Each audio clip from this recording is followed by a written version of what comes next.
Hello, hello. It's Jan Denning here from the Hospitality Partnership.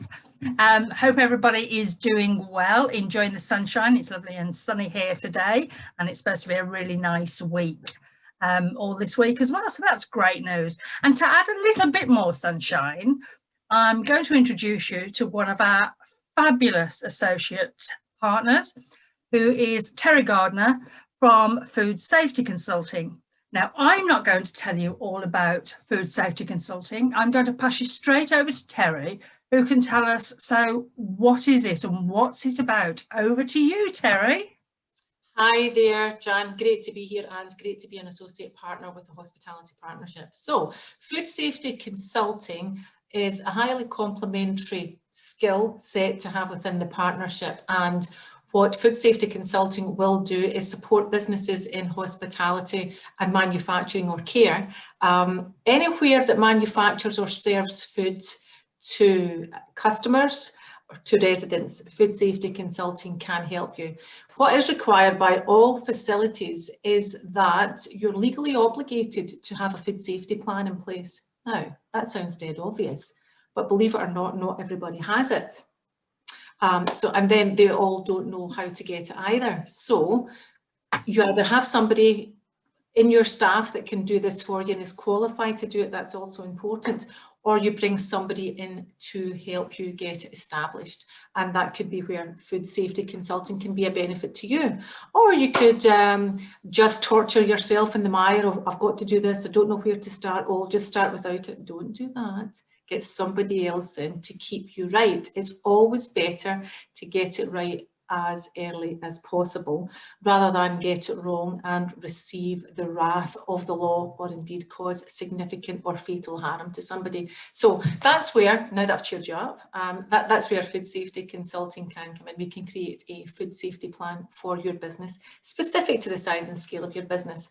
And then to support that, we can also roll out some food safety training for you. So let me just take you back then. So first of all then, for that compliance bit, that you need all of those food safety plans documented and robust, and bearing in mind that right now all of those general managers that have probably aged no end over the past year are having to be experts in every single area of the business, you could actually take that, at least that one hassle away from them, and you can create all of that, making sure that they're compliant. You can write the food safety plan for them and just check the processes. Would that be right?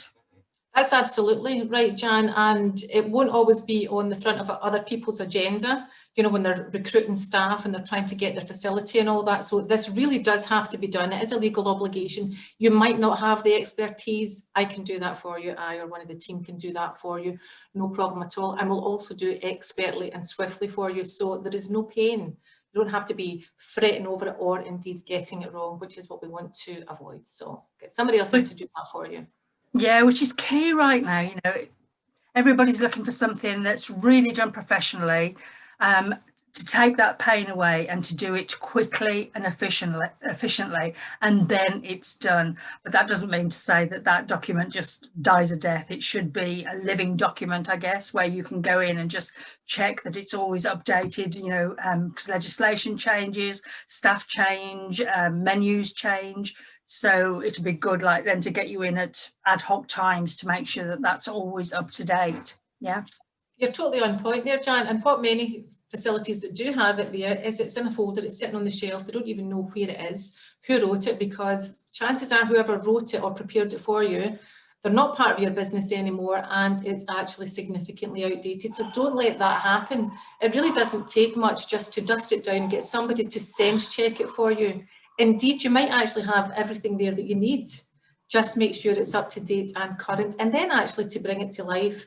And that's one of the unique selling points for food safety consulting. You know, it's bringing that energy in, bringing it to life, demystifying it, because it actually frightens the life out of some people if when you call it a food safety plan or a HACCP plan, it's like, oh my goodness, and people just go like that. Yeah. We'll do exactly the opposite. We'll demystify, we'll make it as simple as possible, and in fact, you've probably already got most of what you need. Just get it sense checked and make sure that it's there. And once it's there and keep it alive. Yeah, and I think as well, right now with kind of this roadmap out of the pandemic that we've been going through for the past year, we know from speaking to all the different people that we've been speaking to, all of us within the hospitality partnership, that confidence is key. So any message of confidence that your guest, your supplier is safe when they visit you is absolutely key right now. And that includes like food safety compliance. And what a great message that you can put out on your digital marketing, your social media marketing, to say, just had a great food safety compliance record, all updated. We are now fully compliant. We are, you know, all of those positive points. So it's another box to tick for compliance and confidence, isn't it, really? It definitely is, Jan, and particularly for smaller businesses where they don't have the skill set to bring in and have there as a resident. Get somebody else in, they can come in as like, you know, as part of the hospitality, but it's your go-to service provider. You take it as you need it, that's all. And you can also have somebody there on the back burner, you know, that you can always call. They are your go-to food safety person or your food safety, you know, business. I need to check this, I need to check this. So you're not paying them on the books the whole time. They're just there. You know that they're highly qualified. You know that they're experts in their field, and that's all you need to. It's like when you take your car for a service. You know, yeah, maybe you know how to do this, but you've actually got to get somebody else to keep it legal and just make sure that it's safe. Then after, you just do it. You know, and it's pretty much the same thing. Unlike some of the big manufacturing businesses, they might actually have a resident individual. I used to be that resident in some of the big manufacturers, and that was great. But there were so many other things to look at, not just the food safety plan, there was all these other things. So now we concentrate specifically on the food safety aspect, the training aspect, and to get the business systems, you know, such that they're actually serving you instead of becoming an absolute nightmare. You know, old folders here, oh, that's 25 years old, that's not going to save you in court should the time come. That's not serving your business. Why do you even have it? You know, get somebody in to give it that spring clean and make sure that it's actually working for you. And once you actually get your house in order, it's really easy to keep it in order. So it's really just a spring clean, dust it all down and bring it to life, so that when we are all back up and running, you're actually in the business of doing business instead of worried about this or falling behind on this, or genuinely putting yourself and your business and your consumers, you know, at risk. You know, why would you don't do it? Just start off on the right footing, or indeed get somebody else in if it's been a while, get it sense checked. It's not rocket science, you know, just get the expert in. And because they're not going to be a full-time person in that business, you're also going to save money as well, aren't you, really? Absolutely. And then, you know, when you do have something big coming up, or you've got anything new, a new menu plan, what do you need to think about? What safety messages do you need to include there? Then you have that dialogue again, and somebody else can keep you absolutely right, so that you're putting the right messages out to your clientele all of the time. You grow in confidence, your customer base grow in confidence, and your business just goes from strength to strength, and you don't have to be worrying in the background. Yeah, it sounds ideal, doesn't it? So that goes in nicely then to training. So you've gone in there, you've made sure that they're all compliant, you've made sure that all the team understand it, they know where the file is as well, to keep it updated. How can you ensure then through the training that that's continued? What kind of training do you do? Well, there's a number of training options there, and the first and possibly the most important one, Jan, is an introduction to food hygiene, also known as food safety. We really can't take this for granted. Anybody who is handling or serving food has to have some level of training. So the basic one you can do is the introduction. It's 2 hours long. For anybody who's even serving the food, make sure that they have this and that you can demonstrate that your staff have that. And thereafter, the training, you know, from food safety consulting, it'll be such fun. You know, and then thereafter, everybody knows that they're accountable for that. They're responsible for making sure that they are, for your business, conducting it hygienically, and the recipients on the other end are very safe as well. But everybody, it's all about engagement as well, Jan.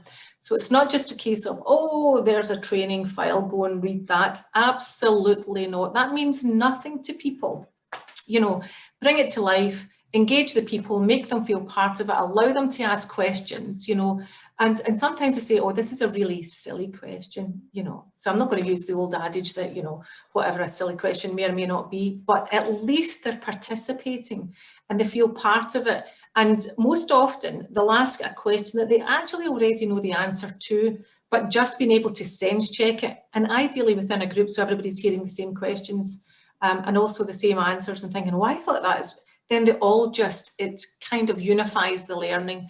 And when you're doing it together in a group, whether it's a smaller group or a bit of a bigger group, you're all hearing it at the same time. So you therefore actually support each other in your learning. And then when you're working, you think, oh, no, that's, no, remember that's, you know, so it's a bit of fun as well. It's not just work. You know, it's so important to enjoy what you do. So whether that's learning as part of the job or doing the job and just keeping each other right. So there's lots of different ways of learning. So I would say at least make sure you've got the introduction to food hygiene in.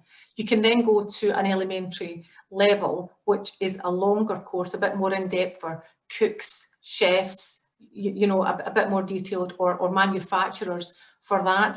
There's also business systems, you know, how are your systems, you know, where are your files, where's your records, your cleaning, what does that look like, and is it a mess? And a lot of people will say, oh, it's a mess, you know.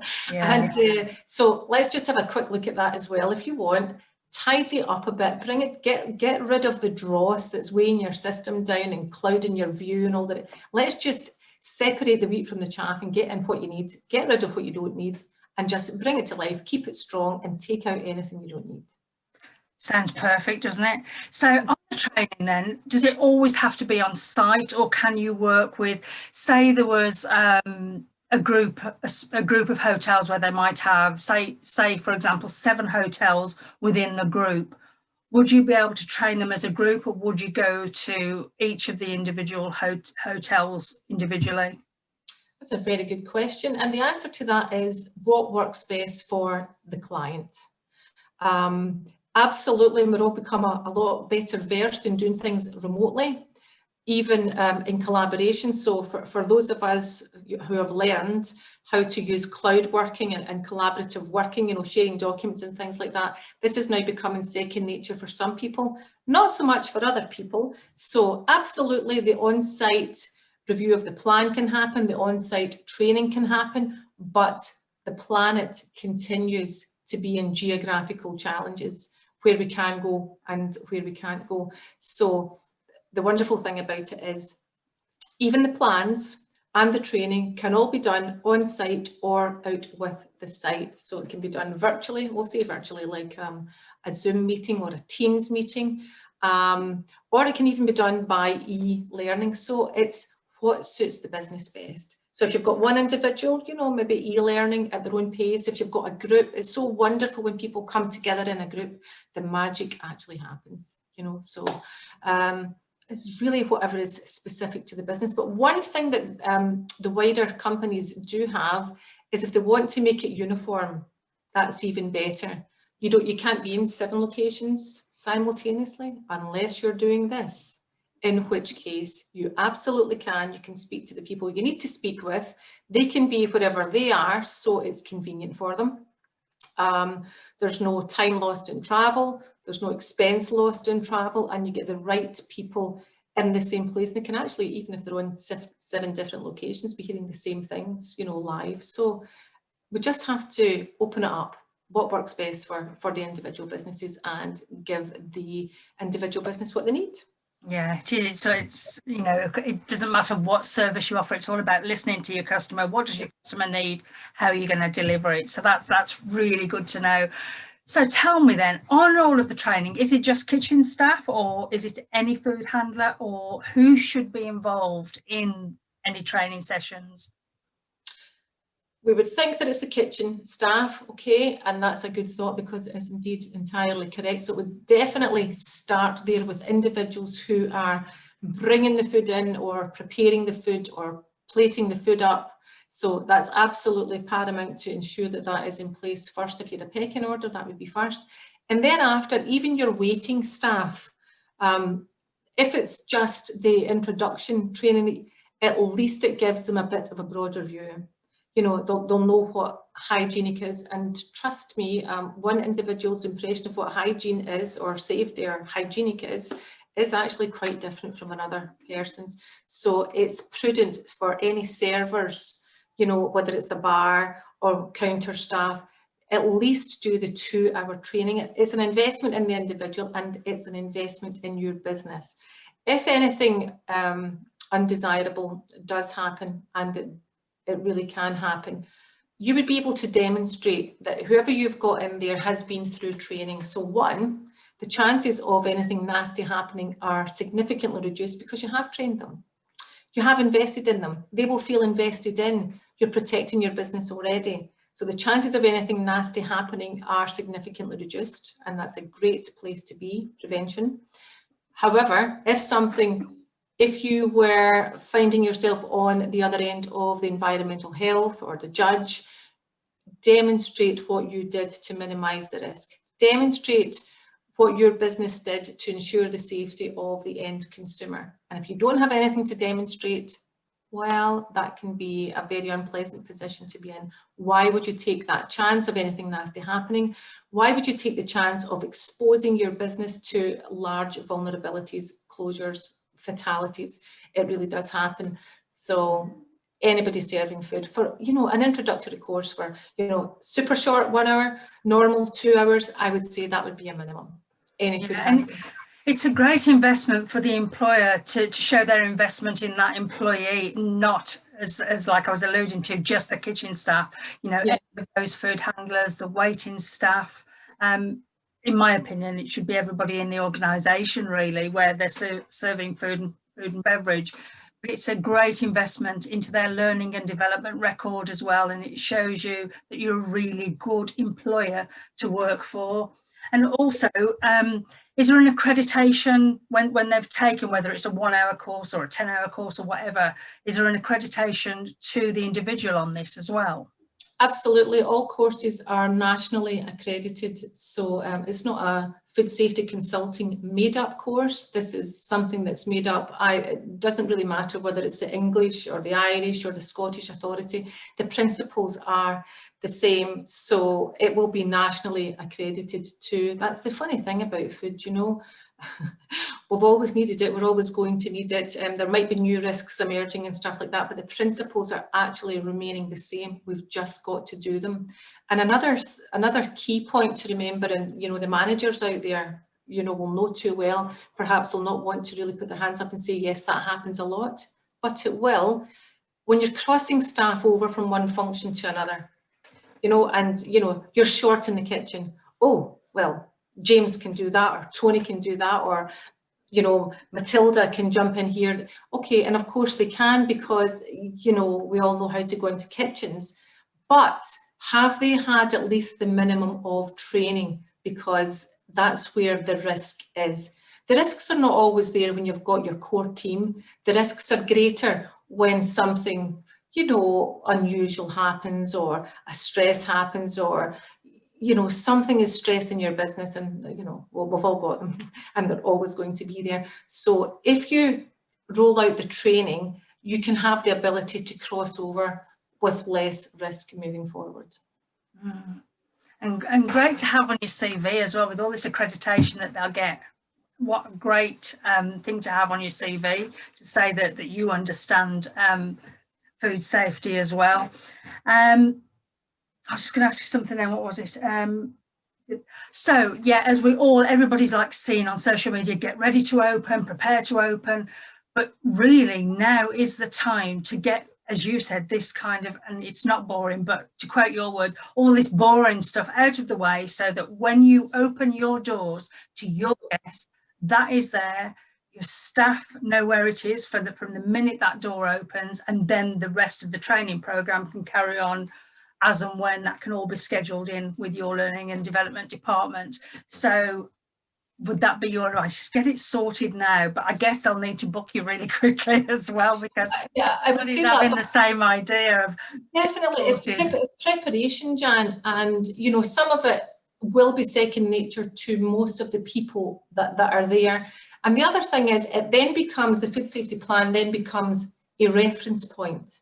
You know, so you don't have to remember it, you just need to, yeah, did that training, you will remember X amount of it and then forget it, you know, but there will always be a reference point that's actually up to date and accurate, you know, and then you'll always have food safety consulting to come back to, is there any questions, you know, so really they're really, I would encourage people to have a business partner. Now, you may have a meeting with that business partner, you know, or the establishment once every quarter or once every 6 months, but have them there. You know, you can even say we have a, you know, a food safety specialist, you know, and that really just means they're the caretaker, they're your champion, and they're guiding you. They don't have to live there, you know, although particularly if you have a really nice hotel, I'd be happy to come and you know, I'll come with you.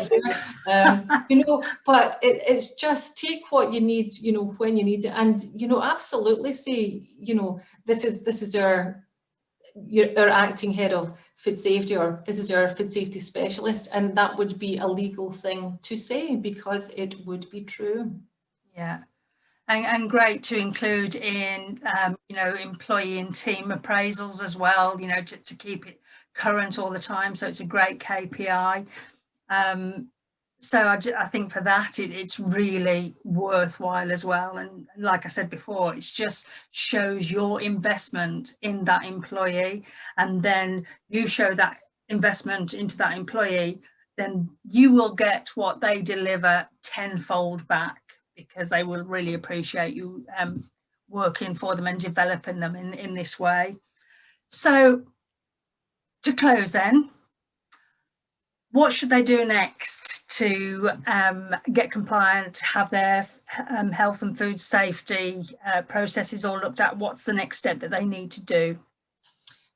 Check that you have a food safety plan. Check what the date is on it. If you've been closed down for, well, during the pandemic, you know, the chances are it's maybe a bit old. So just give me a call, you know, share it with me. I'll have a look at it with you. We'll sense check it, we'll get it updated. It really is that simple. And thereafter you can roll it out. Now, before the doors open, you know, stop it from happening. It does happen. There have been care homes that have made elderly people very sick and killed people. There have been restaurants and cafes, you know, that have, sadly, that there have been fatalities. If I mentioned the Pret a Manger, you know, with the allergen within the sandwich that was taken. And there's a big case study that came to light again recently, the Peanut Corporation of America, enormous business. And they actually put salmonella out into the marketplace and harmed thousands of people, and they also killed people. Now they're a big business. It doesn't matter how big or how small a business is. The principles, I swear, are exactly the same. Look after your business, look after your people. Well, that's kind of crossing over into that employment law as well, isn't it? And that can be so costly. I mean, cost millions and millions and millions. So I guess a good sentence to end on is prevention is absolutely better than the cure. Yeah, and just to, this was so significant to me recently, the Peanut Corporation of America, one of the key individuals in there was sentenced to 28 years in prison, and another one to 20 years, and others also had sentences. But they ran into losses that they were accountable, reported between £1 and £200 million. Of course, they didn't survive that. Some of the customers were extremely ill and hospitalised. Some of them died. Some of them didn't survive that. You know, there are so many horror type stories, and I'm not going to overdraft, but it does happen. Just protect your business. Prevention is absolutely better than cure. So that is probably the key thing. Yeah, prevention is better than cure, prevention is better than the cost, and ignorance is absolutely not an excuse, especially when they can bring in the experts such as yourself, Teri. Yes. Yeah. Yes. So there we have it, folks. We'll be putting this out and exactly how to get in touch with Teri, so that you can speak to her. That costs nothing to speak to to her and gain some of her expertise. So do reach out and speak to Teri, and then let's get that bit sorted for you so that you can concentrate on enjoying all those lovely customers coming in and eating all your food and sampling all your drinks in the future. So thank you so much, Teri. Thank you, Jan. Thank you.